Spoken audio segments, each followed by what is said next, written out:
have here the scene with the house. I just added some, these are just paintbrush trees, which you can get under the modeling mender under generate. If you don't know how to do those, let me know.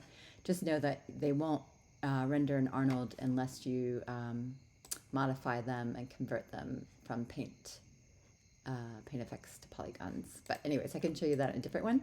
I just wanted to show you how to add a camera to the scene and have it follow a motion track. If I play this, you can see that camera's moving. But I can show you through a different screen so you can actually see through the camera. So I'm going to close that there, open this. So this is the little panel layout for 2 cameras. Hopefully you can see that. It's all the way on the left. And it opens up just a front view. But if I go up here to the word panels, go to perspective, and I can find that camera 1 that I created. Oh, by the way, I created that by going to create camera. So anyway, so here I am. I'm looking here on this side through the camera. And if I go back at the frame 1 and press play over here, you can see it moving along. I'm doing the play every frame here on the timeline settings. So we changed that when we were doing the generating grass before. So okay, so that's how it works. It's not the best, but and again, if you want to change your timeline settings, you can go to the very right hand corner to the person running from the gear, and you can change them there. You can also get to the same window by going to Windows, Settings, Preferences, and clicking Time Slider. Okay, so you see here that we're going 24 frames by 1. All right, great. So let's just get rid of this line and the camera. I'll just close that and go back to here. I'm just going to get rid of that camera that I created. All right, so I have this scene, right? And say I want to have the camera move through the trees to get inside the house. All right, so let's create a camera, and of course it'll be probably inside the house, so I'll just move it out, and maybe just move it up. But all I need to do now is create the line that it's going to follow. So I'm going to do that from the above view. Let's do 4 views and then choose the above view. And I can see there's where the camera is. I know just because of where I put the camera that it's at the front of the house there. And I can see there's my open door right there and my steps that I made. Okay, so if I go up to create and go to curve tools and do the CV curve, then you can just kind of click and create kind of a path for it to follow. You can make a more, crazy path if you wish. It's up to you. Okay, so, and you can always edit that path later. Let's take a look at it here, and you see that it's kind of lying on the ground, but I'm going to bring it up. So press W for move and just bring it up. And you can decide how high you want it to be, if you want it to be more like a child's height, maybe be too low, or more of an adult. You can choose that, and also it might help when you're looking through the camera. Okay, so there's your path. If you want to edit that, I'm just going to press 4 so I can see in the outline view, right mouse click and hold and choose control vertex, and then you can kind of edit the path if you wish it to have, a slightly different shape. There's other things you can do. I'm just going to go back to object mode. And there's my path. There's other things you can do with the path, like you can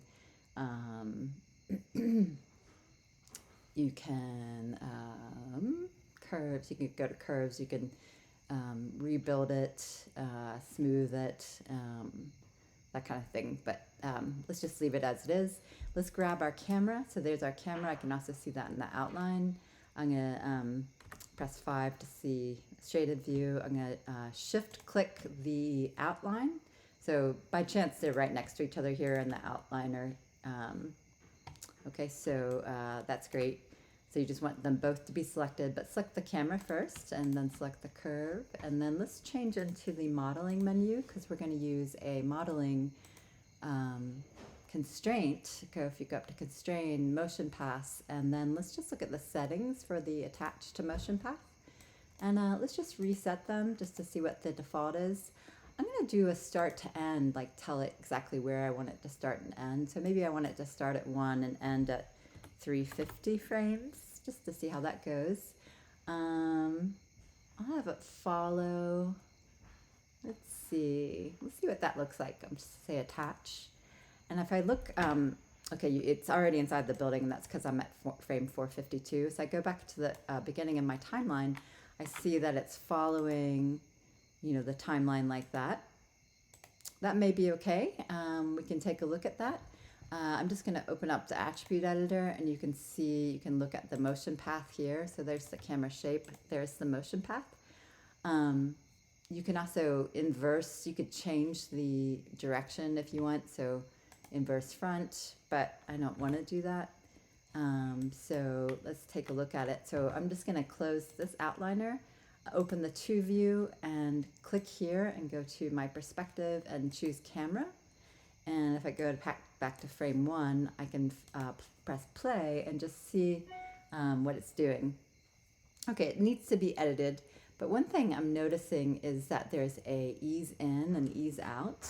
You all may be familiar with that. Basically, it's just a default that a lot of animations program have, that you can see it starts slowly and then starts to speed up and reaches its fastest speed in the middle of that curve, and it also sort of goes around those curves fast, and then it slows down. What if I want it to be consistent? Okay, so how I do that, I have the camera selected, that's fine. And I go up to here, Windows, Animation Editors, Graph Editor, and just take a look at it here. There's the curve. That's the curve of the animation going along the line. Okay, so this is space going up and down, time going across. If I select both of those keyframes, because there's just one in the beginning, one at the end, as of now, I can change the, you can see these are Bezier handles there, which you may be familiar with Photoshop. I'm going to change that to the linear tangent. Okay, right now they're flat tangents, but if I choose linear, you see that the tangents go straight along the path there, and that means it'll be a consistent speed. So let's close that. That's a really helpful thing to know how to do. If I press play, it no longer has that ease in or ease out. You may want to change that and go back, and you could always add an ease out at the end. Like for instance, if it feels like it ends too abruptly, that's great. If you feel like it's too slow, that could be something you could change right away. Let's go back up to Windows, Animation Editors, Graph Editor, and let's choose this last keyframe here, just not both of them, but just this last one. And I'm going to press W for move, and I'm just going to move it forward in time, which would be moving it to the left, but I'm also going to hold down Shift so it constrains it to one dimension. Okay, I'm just going to undo that. If I don't hold Shift, I can move it in all dimensions, but I don't want to do that. I just want to move it in time. So if I press Shift, it holds it in one, just so I can just move it in time. Okay, let's just see. Maybe that's too fast. Let's go back and let's press play. Okay, it's a little bit faster. Maybe it's a little too fast, but I think it's okay. That area is maybe a little abrupt, but that's all right. All right, and now let's just edit it a bit. I'm just going to make this a little bigger by going like this, and I'm going to turn on my resolution gate so I can actually see what will be rendered. Okay, so what if I want the camera to be turned a little bit to the right? I don't want to do that by changing the camera here, because it won't allow me, because it's attached to the curve. It's constrained, okay? But I can do that here by going to, I think it's the up twist. Let's press 10. Let's put 10 in there. Oops, that's the wrong way. So if I do negative, let's say do negative 20, then it's facing more towards where I want it to look, and maybe I want it to be more like negative 40, and it's facing more the door. So maybe that's 2.5, so maybe I'll too much, 35, negative 35. Okay, that's not bad. And maybe the line could be a tiny bit higher too, and the perspective would be a little higher. It's up to you. You can also twist it down or up if you want. If I go 10 degrees, it points it up. If I go negative, say negative 5, it looks a little bit down. But I don't want to do that. But okay, so right now it's going to stay in that position for the time being, but I'm going to give it a keyframe. So I'm going to go To up twist, right mouse click and hold and set key. And you notice here on the lower right that I have auto keyframe turned on. That can be helpful. So let's press play, and you see that it kind of starts to look a little funny, you know, in there. So let's keyframe it again. So, you know, that looks pretty good. But let's keyframe it here. We'll give it a negative, let's try 50 or 43 maybe.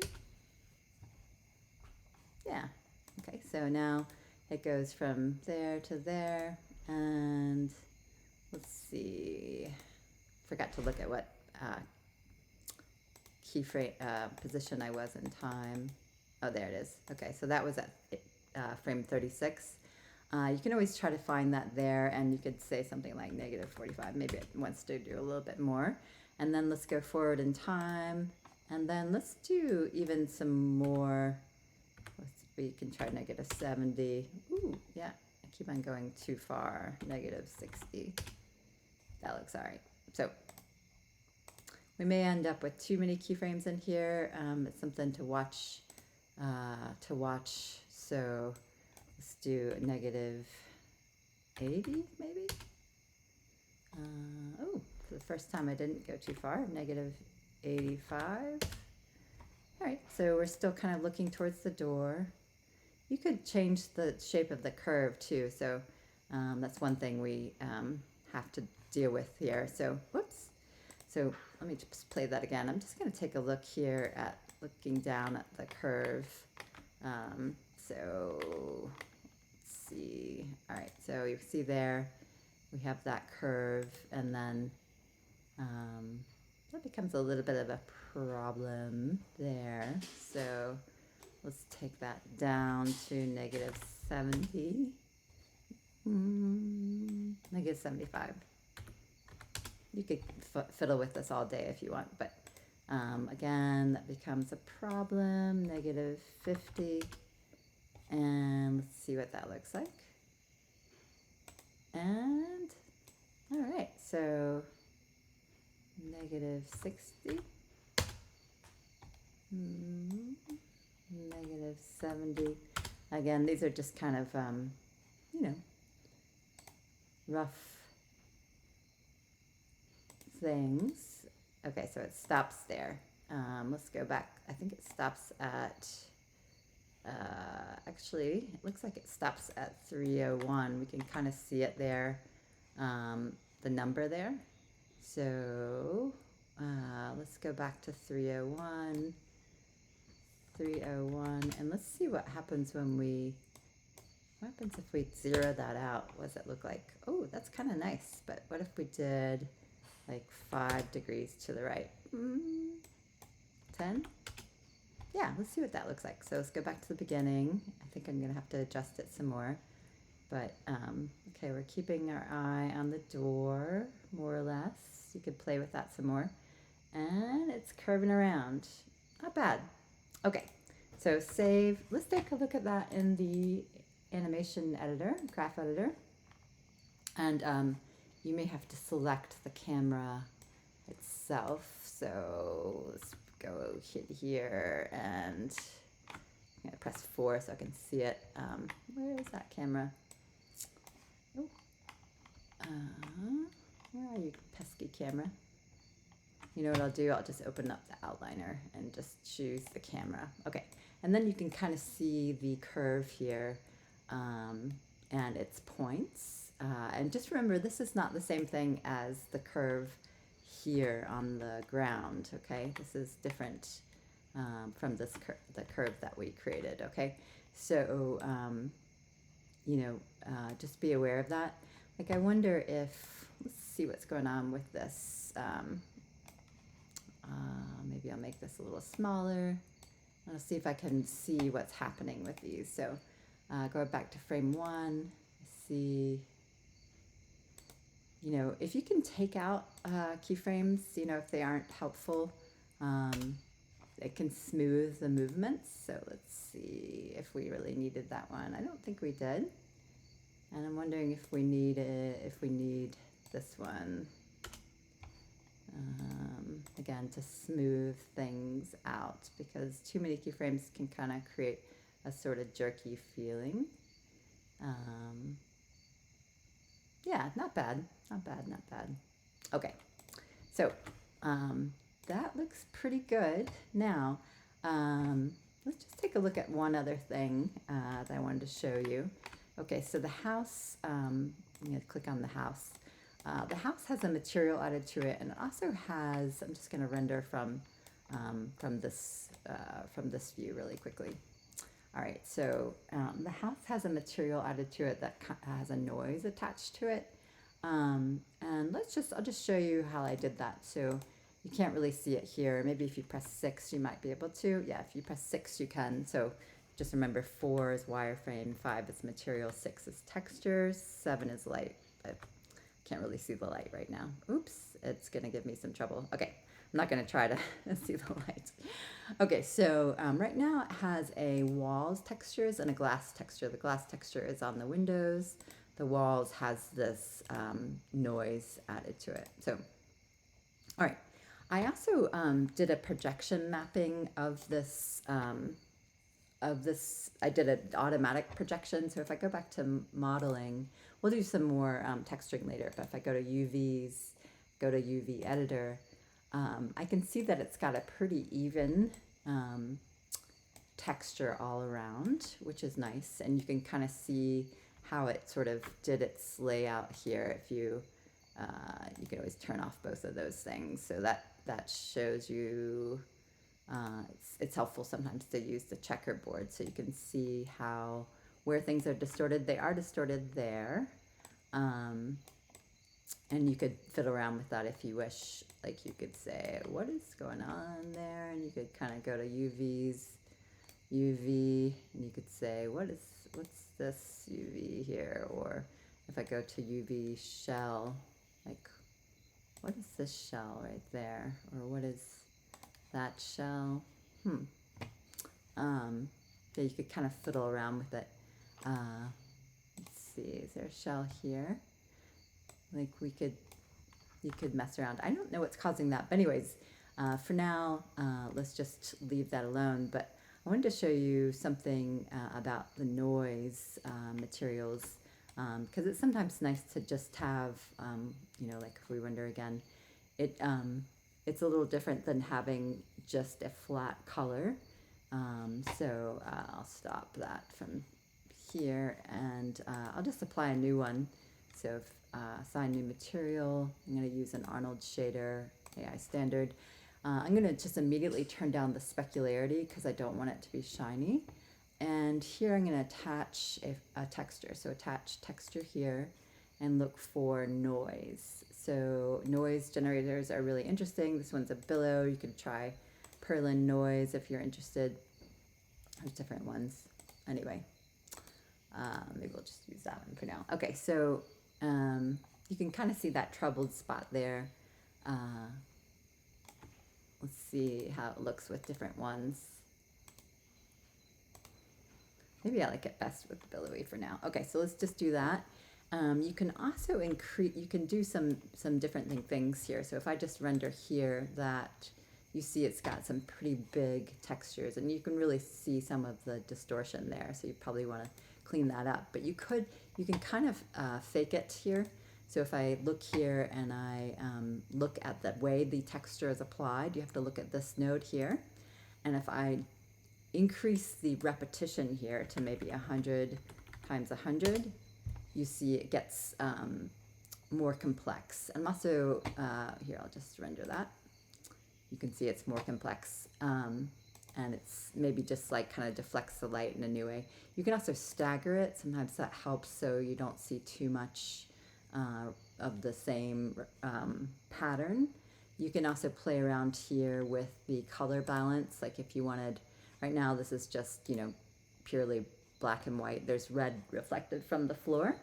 But if you wanted to, you could play around here with the alpha gain or the alpha offset. You could also play around with this. So say what if you wanted to have a blue color like that. That could be interesting. But Let's bring that back. Maybe I'll have it have a slight red to it to just kind of increase that red. Okay, you can also play around with, spottiness, density, all sorts of stuff. Let's actually just see what it looks like when we do the purling noise. I'm just going to press play.